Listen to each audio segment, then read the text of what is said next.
Hello, everyone. My guest today is V. Schreiber. He's the founder and CEO of Freightos. Freightos is the digital platform of the booking platform for the $500 billion international freight industry. The company connects airlines, ocean liners, freight forwarders, manufacturers, and retailers to make international shipping digital and smooth. Previously, he was the CEO of Light Tech, acquired by GE, and founder and CEO of Unicorn, acquired by IBM and other tech startups. He's spoken widely and written many articles, including many patents, as a PhD in computer science, and is the author of Phys, which tells the history of physics as a novel, soon to be published, Money Going Out of Style, and the soon to be published Money Going Out of Style. V, you ready to take us to the top? Let's go. Patents, books, freight logistics, you do everything, huh? Yeah, I always say, I just just have a problem sitting still. So I do stuff. Yeah. Yeah, well, hey, this is great. Listen, quick update for folks that may have missed our first interview, which is back, I think, in 2018. Help people understand. Can you give a real life example? There's an e-commerce brand in New York that sources 1,000 shoes per month from China. Where do you fit into their ecosystem?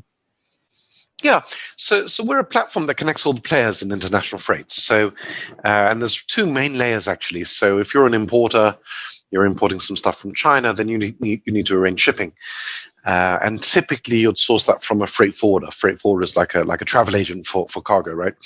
And so, but in the past and even today, most times that would be done offline. You'd phone them up, you'd email them, you'd get an answer after 2 days. So we provide a modern website where you can get prices from multiple freight forwarders instantly, choose and book online.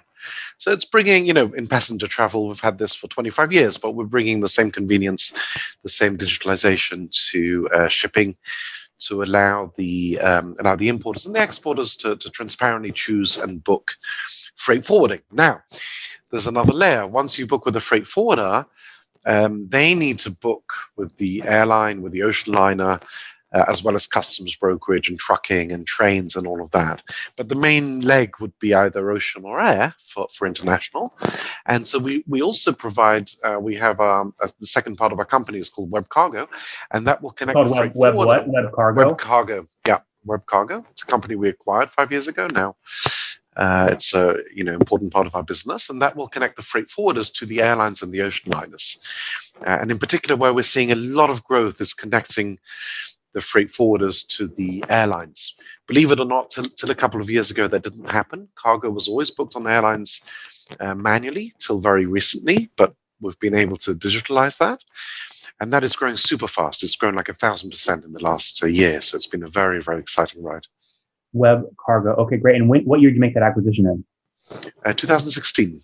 2016. So it's coming up to 5 years. Yeah, it was a great company based in Barcelona, Spain, founded by two guys, Manel and Enrique, out of their college dorm about 12 years ago.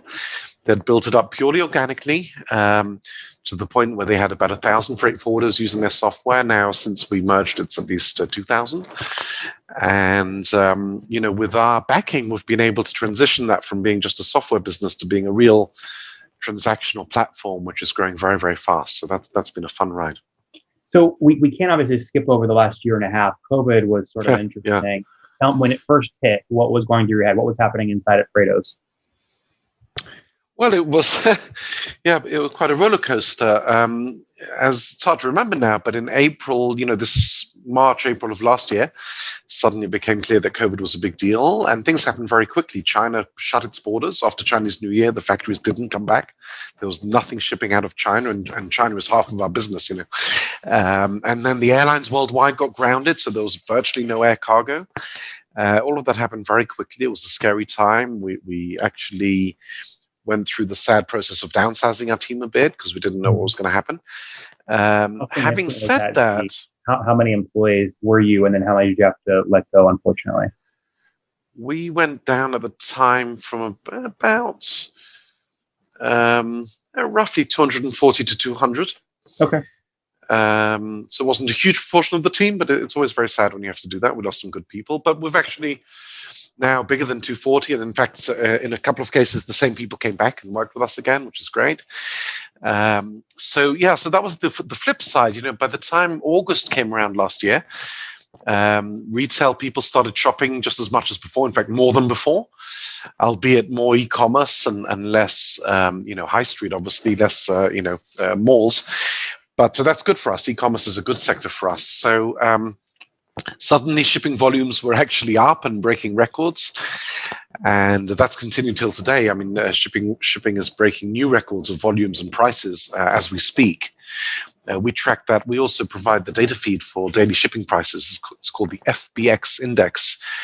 And that's being quoted a lot in the press at the moment because those prices are up 200, depending on the routes, 250% or more year on year. So funnily enough, as things recovered, this has actually been a great time for shipping and a great time for our business.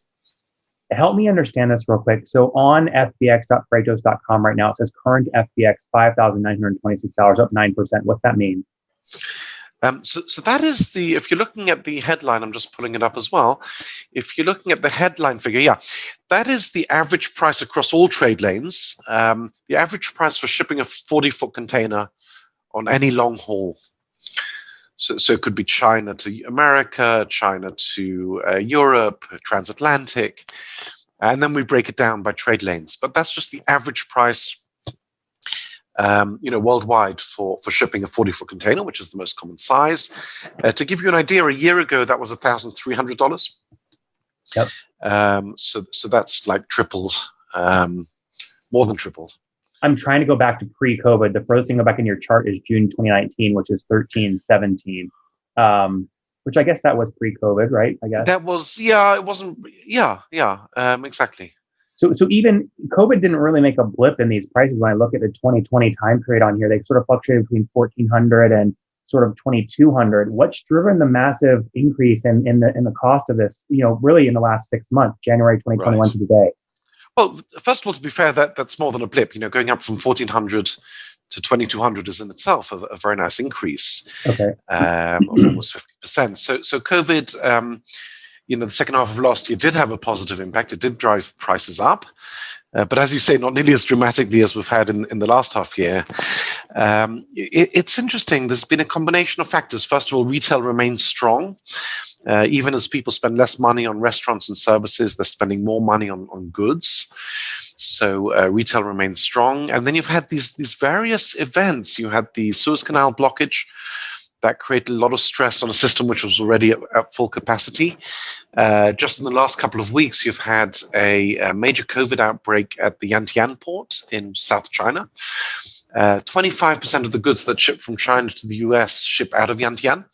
And that port is down, its capacity is down 70% because there was an outbreak of COVID and staff got sent home.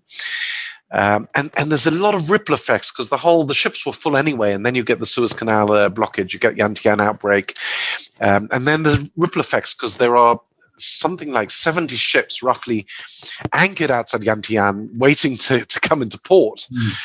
That means that you've got tens of thousands of containers which are out of circulation. So now there's a shortage of physical containers, the metal boxes. So the whole system is very full. And then when you have more disruptions, they just can't recover and the prices skyrocket. And as you're seeing, fbx.freightos.com is really where the industry tracks all of that price because we have more data than anyone else about what's happening in the pricing. And this will impact... just to be clear to your listeners, this is a big increase, big enough that it will impact the price of goods, on the shelf this summer. I was going to say, is this a leading indicator of what we're going to see with inflation and price increases and decrease in purchasing power? I mean, would you argue this is a leading indicator of that? Yes, it is. Yeah, this is definitely a factor of inflation. Normally, on average, shipping is about 5% of the price of an imported good. When you buy a product in the shop, most of them are imported. And on average, shipping is about 5%. Now, of course, if you buy a really big, cheap toy, then shipping would be a much bigger proportion. If you buy an iPhone or some jewelry, which is small and valuable, then the shipping is a smaller proportion. So it does depend on the product. But if we take an average, it's about 5%. And therefore, if shipping goes up 10, 20%, it doesn't make a big difference. But when shipping goes up 200% or more, then that's 10% on the price of the good. Yeah. Now, the retailer may eat some of that. They may absorb some of that. But yeah, you're going to see a significant impact on prices. And likewise, this may not last. There may be a couple more ships come into use, and maybe the prices crash, and then that can make prices cheaper. So it could be that some of the inflation we're seeing right now in the US may be transitory, related to shipping costs, which will eventually come back down. And how does it all impact Freightos as a business, your ability to grow your revenue? When you go from 1,500 FBX up to almost 6,000 now today over the course of 12 months, do you guys make more money on that? How do you price? We do actually, yeah, because our revenue is a percentage of the transactions that we bring in, and so when the prices are higher, then we're making more revenue. Having said that, I don't like growing that way, because the problem with that is it can go both ways, right? So you get all excited, your revenue's gone up and up and up, and then suddenly the prices crash back down. So I don't like growing that way. I much prefer the growth that comes from doing more transactions, which we're seeing as well. The other thing that helps us is the volatility. When things are stable, then a lot of importers get lazy. They do a long-term contract. They use the same freight forwarder and the same route. And when things are volatile and the prices are changing and the Suez Canal is blocked, or the Trump tariffs, or things are changing a lot, that's good for us, because then people need quick data. Mm-hmm. That makes a lot of sense. If we take that total transaction volume number in 2019 pre-COVID, what did you guys do through your platform? The total value of our transactions, I don't remember the exact number in 2019. Oh, yes, I do. It was about let's say I won't give an exact number, but a little over 20 million. 20 million. And this year it should be well over 200 million. That's okay. And what was it during COVID? COVID, it was up a bit. It was sort of closer to 30 million. Okay. Wow. Okay. So serious gains between 2020 and 2021. It's effective. Things are reopening, but also prices are increasing drastically. So but also to be fair, also because there's a real change in the airlines becoming digital. So we were getting very little transactions with the airlines directly. Going into a year ago, we only had like 3 airline groups who were able to connect to us digitally. And so at the same time as prices going up, like you said, volatility going up, but there's also been a revolution, which we call digital air cargo. And that's been a big part of our growth as well. I see. And is this your number? This is your only revenue stream? It's % of sales through your platform, or are there other ways you monetize? So that is the main revenue stream, but we also provide software as a service tools, SaaS tools, to help the freight forwarders. We have 2,000 freight forwarders around the world who are using our software to help manage their buy rates and their sell rates. And we also make a very small amount of revenue from the data itself. You took a look, Nathan, at the FBX website. So a lot of that we give away for free, but some people do pay us for more detailed data as well. I want to get more into that in a second. But first, so on these 2,000 freight forwarders that are using you for buy and sell side instrumentation in the SaaS product, I think last time you came on the show, you told me that on average they're paying like $1,000 per month, so like $12,000 sort of ACVs. Is that sort of still in line with what you're seeing today? Let me just check.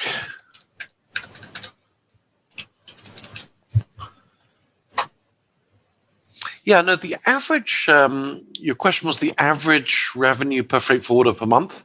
On the SaaS product, yeah. Yeah, on the SaaS product. It's less than that. It's a few, I won't give an exact number, but it's several $100s. Yeah. Now, it varies greatly, because you've got some freight forwarders who are using the free version, not paying us anything, but driving bookings, which is our main business.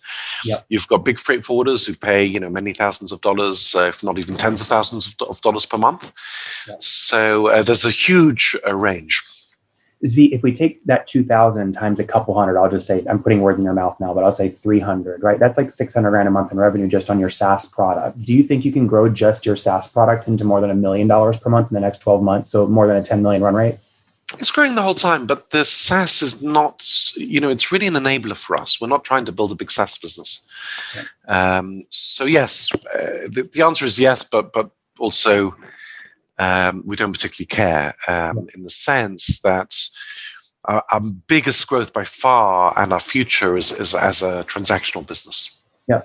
I was really happy when you agreed to come on, because when I was looking at your funding history, once you're on the VC track, you know this, you're on the VC track. And your last raise was back in 2018. And I'm going, man, if Z doesn't come out with an announcement in the next couple of months, like I hope his cash position is good. I hope we got through COVID okay. It sounds like you're killing it, but how did you manage that? Many people would look at your funding history and go, something's going on here. They haven't raised recently. What's happening? Well, we don't announce everything that we do, but we're well funded. So have you raised sometime over the past 2 years and you just didn't announce it? Well, if I chose not to announce it, I'm not going to tell you. But well, hey, we like to get breaking news here. Yeah, I understand. But did you use an alternative capital source like debt, for example, or something besides traditional equity? I'm choosing not to answer that, okay. Nathan. We'll move forward. We're strongly funded. You're strongly funded. Great. And so let me go back now as we wrap up to the media business. So SaaS companies today, if you can build a media brand, my gosh, that's arbitrage on CAC because everyone comes to you as a source of truth. Whose idea was it to launch the FBX? What year did you launch it? And true or false, are you able to get customers cheaper than your competitors because everyone comes to you as the trusted source? So true, first of all, yes. And believe it or not, the traffic, because of all the volatility in the prices, traffic to the FBX website has grown like 10x or more, I think, just in the last few weeks even. So that's a fantastic way of acquiring customers. So that's very perceptive, and that's correct. We first launched that under a different name before we partnered with the Baltic Exchange. We launched it about 4 years ago, I think. I don't remember the exact date. And the traffic to that site has been growing.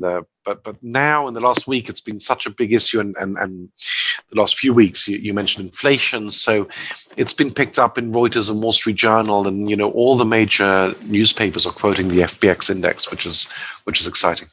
Interesting. Add up, obviously, you have all your revenue streams. You're bringing back some of the employees you had to lay off in COVID, which is great. It was a great comeback story. What do you anticipate you'll grow as a business this year in terms of percentage year-over-year growth? Well, in terms of, if I look at the gross bookings, just do a quick calculation so I don't get it wrong. We should grow 800% in the bookings. The 800%, okay, 800% in bookings, which you then take a percentage for your revenue. Yeah, correct. Now, some of our revenue is growing. I'm not going to give you the exact growth of the revenue, but some of the revenue is growing, absolutely linearly with, growing 800, with that 800%. Other revenue, there's parts of the growth which we're not fully monetizing yet. So some of those bookings are growing, but we're in growth mode, and some of it isn't monetized. So the growth of the actual net revenue will not be as high as that, but it will be very high. Would you ever go out, this year and sort of use some of the money you're making from all this growth and go acquire a media brand? FBX has worked well for you. You could double down and go acquire something like Freightos, for example. Would you ever go do that? I doubt we've got no plans in buying a media brand, but because we're already doing well on our own in that. But on the platform side, we have made acquisitions in the past twice. WebCargo is the biggest one. And yes, we may well do that again. We're always keeping an eye out for good businesses which enhance our transactional business. All right, Zvi, let's wrap up here with the famous 5. Number 1, favorite business book, besides your own. I think I told you last time. I don't think it's changed. Crossing the Chasm, an old classic. Yeah. It's a really good one. Jeffrey Moore. Number 2, is there a CEO you're following or studying? No. Number 3. No, that's okay. You don't have to have one. Number 3, what's your favorite online tool for building Freightos? Favorite online tool? Well, I've got a few, but one which I'm enjoying working with very much at the moment is Google Data Studio. We use Domo as well, but at the moment I'm finding Google Data Studio very, very powerful for creating business intelligence, both internally and for our customers. Number 4, how many hours of sleep do you get every night? I sleep well. I sleep 7 hours or so. That's great. And Z, minus your situation, married, single, kids? I am married, and I've got kids and grandkids. How many kiddos? 4 kids, and my daughter has 3 kids. Holy mackerel, busy guy. Okay, married. Yeah. How old are you? How old am I? Yep. I'm 52. 52. Last question. Week. Okay, happy late birthday. Thank you. What's something you wish you knew when you were 20? No, I don't know. I think it was fun discovering things for myself. I wouldn't have wanted any shortcuts. Guys, there you have it. Freightos launched many years ago. They survived COVID. In 2019, they helped process over $20 million of transaction volume through their platform. In 2020, they saw a slight increase to 30 million. Now in 2021, on track to break 200 million because they're getting a lot more traction with airline groups. The world's opening back up. The FBX sort of average rate went from $1,500 to, ship from China to the West Coast of the Americas up to like 6,000, which obviously helps drive Freightos revenue. But they have other revenue streams. Their SaaS tools used by over 2,000 freight forwarders to manage buy and sell rates. They pay several $100 a month for that. And he looks to continue to scale really on the back of his media and data business at fbx.freightos.com. V, thanks for taking us to the top. Thanks, Nathan. It was fun. One more thing before you go. We have a brand new show every Thursday at 1 p.m. Central. It's called Shark Tank for SaaS. We call it Deal or Bust. One founder comes on, 3 hungry buyers, they try and do a deal live, and the founder shares back-end dashboards, their expenses, their revenue, ARPU, CAC, LTV, you name it, they share it. And the buyers try and make a deal live. It is fun to watch every Thursday, 1 p.m. Central. Additionally, remember, these recorded founder interviews go live. We release them here on YouTube every day at 2 p.m. Central. To make sure you don't miss any of that, make sure you click the subscribe button below here on YouTube, the big red button, and then click the little bell notification to make sure you get notifications when we do go live. I wouldn't want you to miss breaking news in the SaaS world, whether it's an acquisition, a big fundraise, a big sale, a big profitability statement, or something else. I don't want you to miss it. Additionally, if you want to take this conversation deeper and further, we have by far the largest private Slack community for B2B SaaS founders. You want to get in there. We've probably talked about your tool if you're running a company or your firm if you're investing. You can go in there and quickly search and see what people are saying. Sign up for that at nathanlatka.com/Slack. In the meantime, I'm hanging out with you here on YouTube. I'll be in the comments for the next 30 minutes. Feel free to let me know what you thought about this episode. And if you enjoyed it, click the thumbs up. We get a lot of haters that are mad at how aggressive I am on these shows, but I do it so that we can all learn. We have to counter those people. We got to push them away. Click the thumbs up below to counter them and know that I appreciate your guys' support. All right, I'll be in the comments. See ya.